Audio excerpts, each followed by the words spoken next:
Hello, my friends. Nash Mackey here, rapid breakthrough and personal performance coach. I wanted to jump on here and share a conversation around a really important topic, and that is upgrading your mental software. Now, the reason this is important is because as we progress through life, life presents us with new experiences. And if we are trying to move through the new experiences of life with the same thought patterns, the same action behaviors, and the same behaviors that we've always done, we're going to find that we hit a lot of resistance, because what has worked in the past will need to evolve, will need to improve if we want to stay on top of things in life. So in order for that to happen, all patterns of behavior do follow patterns of thinking. So the thinking comes first, and then that determines how we behave. So if you don't know anything about upgrading your mental software, then you're going to find that life is way harder than it needs to be. So we're going to talk about that today. If you get value from this video, can I ask that you take a moment to leave a comment below? Please like this video and please share it out if you receive some value as well. That really helps me here on my channel to reach more people with this really important work. So I am very inspired to support more people understand how they can take charge of their minds to live a greater quality of life. It's really important to grasp is that our minds will always adapt to whatever we practice the most. We all have the ability to develop new patterns of behavior and new patterns of thinking that can produce incredible new results in our life.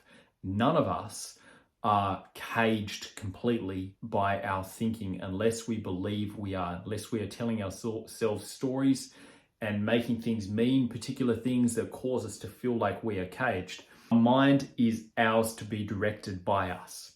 And what we all get to learn how to do is become more effective directors of our mind and take charge of our mind and tell our mind which way we want to go. But there are certain things that come up for people when they start to do this that can cause people to feel slightly uncomfortable. So very often when people try to direct their mind, they can feel certain resistance. They can find it's a little harder than they first thought. It sounds a little bit easier in theory than it is in practice. So when people go to start changing the way they think about things, they find that it's hard to continue to do consistently, and they find themselves defaulting to old ways of behaving and thinking. Now, one of the reasons this happens is because trying to force ourselves to think a different way really doesn't work.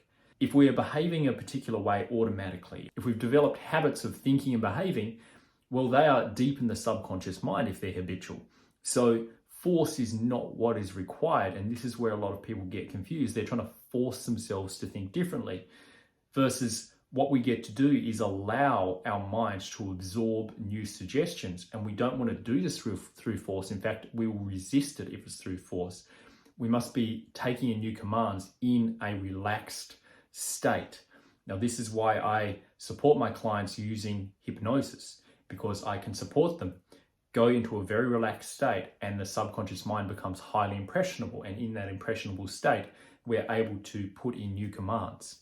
Now, it's also really important to understand that we all have this phenomenal ability to experience something called neuroplasticity, which is our minds, our brains in particular, ability to adapt and form new connections and remold itself to support us. But in order to remold our brain in a way that serves us and really supports us, we do need to understand the best possible ways to get those commands deep into the mind.